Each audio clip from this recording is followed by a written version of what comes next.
e restauração à vista aos cegos. Você sabe que restauração de vista aos cegos de nascença era uma das coisas que o Senhor Deus, que o Senhor Jesus Cristo tinha que mostrar para provar que Ele era Filho de Deus? Você sabia disso? Endemoniado também, Ele tinha que curar um endemoniado. Você lembra por que a revolta daquele endemoniado lá que foi curado pelo Senhor, e o Senhor permitiu que entrasse naquela manada de porcos, e o pessoal se revoltou? É porque, na verdade, irmãos, ele estava provando que ele era o Filho de Deus para aqueles que estavam rejeitando que ele era Filho de Deus. Mas mesmo assim, ele estava querendo restaurar, porque era a missão dele, restaurar vista aos cegos. Quantos cegos tem aqui essa noite? Que eles bom. Você não viu chegando palpando paredes? Não estou falando isso não. Cegos de entendimento. Quantos estão cegos no entendimento? Quantos não conseguem enxergar um palmo com relação à eternidade? É bom a gente pensar qual é o tipo de problema que eu tenho. Mas ele também diz que ele veio com a missão de pôr em liberdade os oprimidos, ou libertar aqueles que estão oprimidos. Como é que está a sua vida? Qual é a opressão que você está passando no momento? Qual é a aflição que você está enfrentando? Você já notou que nos últimos tempos as estatísticas mostram que maior índice, maior concentração de depressão, estresse, problemas psiquiátricos é o que está tendo nos dias de hoje? Sabe, essa pressão que o mundo exerce em cima do indivíduo. O Senhor já falou há quase 2000 anos: eu vim para libertar vocês que estão oprimidos. E eu disse agora mesmo, João 8,36: se pois o Filho vos libertar, verdadeiramente sereis livres. Não existe outra forma de liberdade a não ser a liberdade em Cristo. Ele veio com a finalidade de libertar aqueles que estão oprimidos pelo diabo, oprimidos pelo pecado, que estão de pé no rodeia o indivíduo.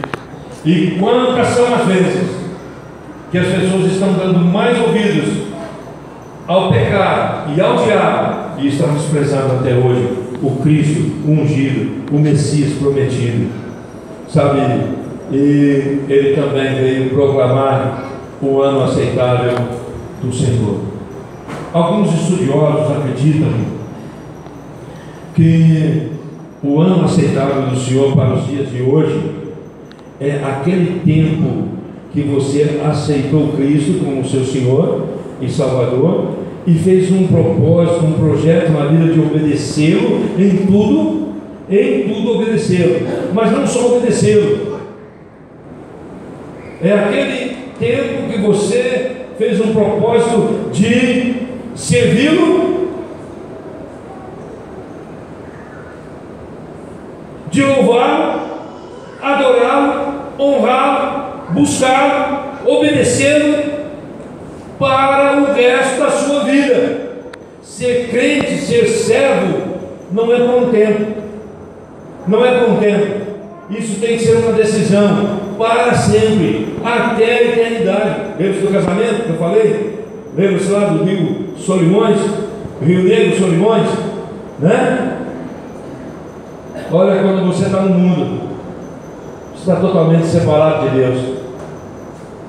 Quando você encontra-se com Cristo e começa a conhecê-lo, você vai passando a misturar a sua vida com a vida do Senhor. Por quê? Porque quanto mais você conhece, mais você vive a vida em Cristo, e você caminha junto com Ele, vivendo a vida em Cristo até adentrar na eternidade. Sabe, meus queridos,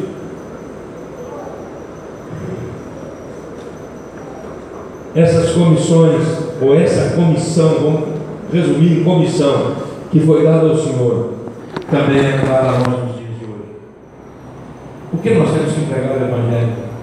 Nós temos que pregar o Evangelho para, primeiro, anunciar as boas novas, pregar o Evangelho. Concorda? O Evangelho significa boas novas de salvação.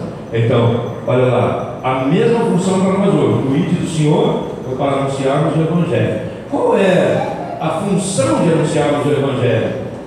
É para que aquelas pessoas que se sentem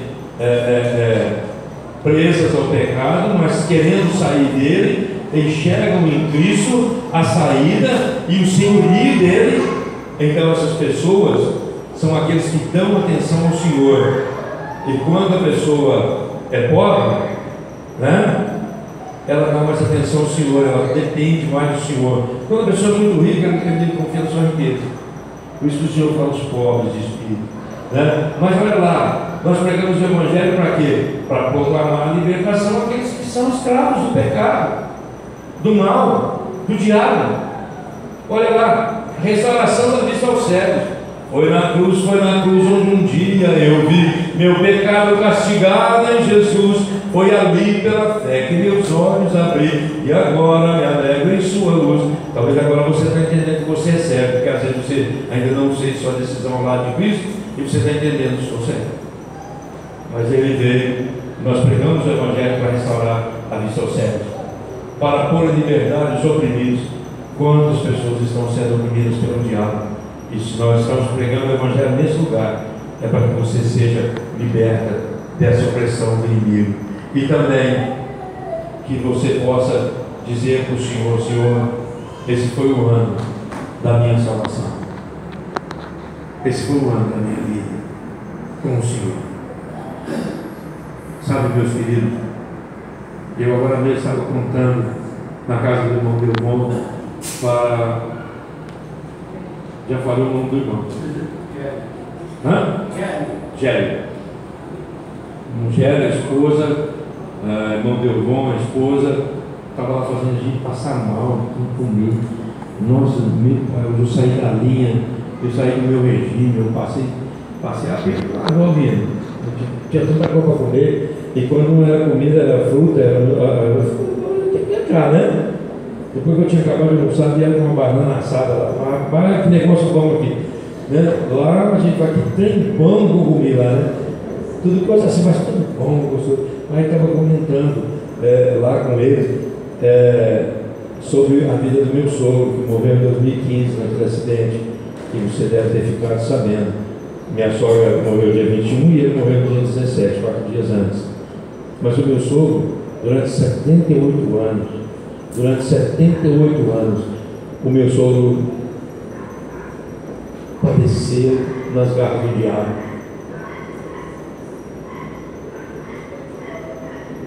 Mas aos 78 anos, aquele homem se humilhou como aquele ladrão lá na cruz e pediu perdão para o Senhor dos seus pecados. E como o Senhor tinha vindo exatamente com essa função de perdoar pecados e transformar vidas, então o Senhor fez essa restauração na vida dele.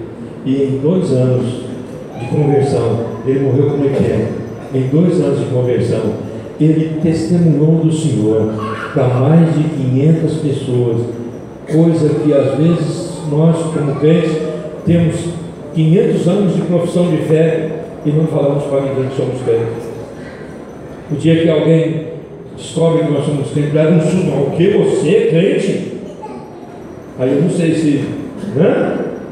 Fica desconfiado, né? E dá até para imaginar, por que ele falou assim de mim, né? Será que a minha vida não tem mostrado? Né? Percebe isso? E sabe o que foi que eles falavam para a gente?